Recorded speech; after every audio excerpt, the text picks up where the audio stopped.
You are not going to believe how this Doja Cat fan interaction spiraled into full-blown chaos. It started as a sweet moment. A fan gave her his shirt, she smiled, they hugged, everything looked cute and harmless.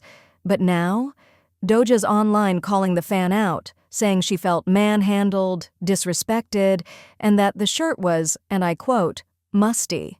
Yeah. Twitter's in flames, and people are torn between defending her boundaries and calling her out for what they're calling mean girl energy. But this isn't new. Doja's had a rocky relationship with her fan base for a while now.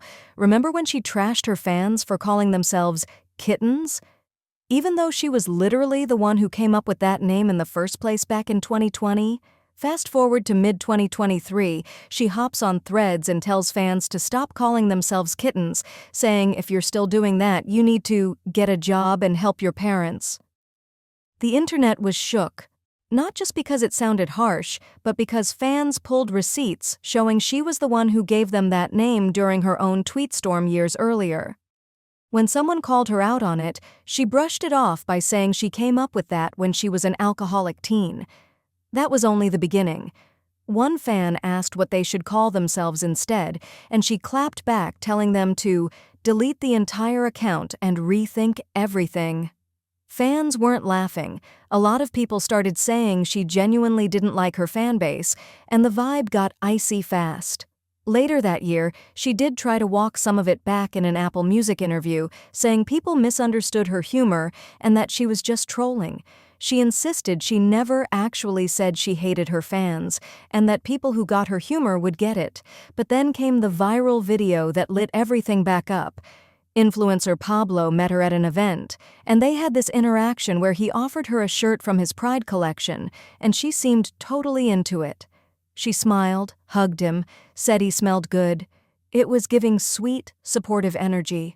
Pablo even said he was gagged meeting her and thought it was this magical, affirming moment.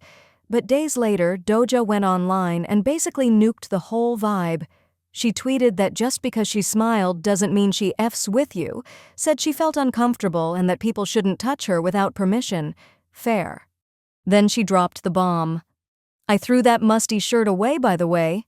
People were confused. One fan replied like, didn't you just say he smelled good? And she doubled down, saying yes, he did, but she didn't like how comfortable he was getting with her. Another asked for context, and she just said, I was very drunk. Pablo, obviously blindsided, posted an emotional response saying he meant no harm, that he was genuinely a fan, and that he'd never want to make her uncomfortable.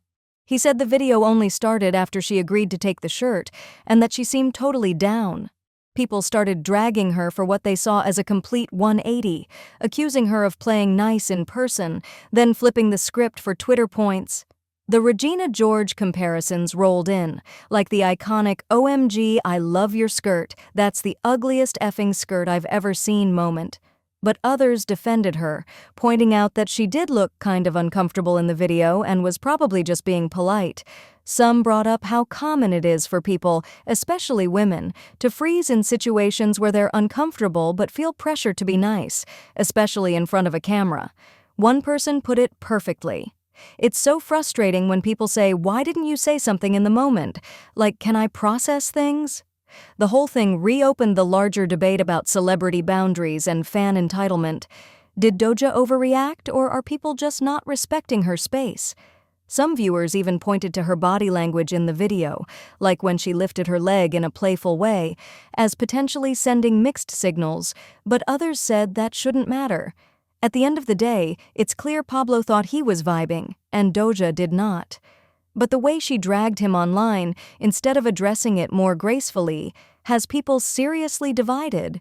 And given her history with her fans, this drama just keeps adding fuel to the fire. So now the internet is once again asking, does Doja actually hate her fans? Or is this just another case of boundaries being misunderstood in the age of viral fame? To stay updated daily on all the wildest celebrity news, make sure you subscribe to my channel.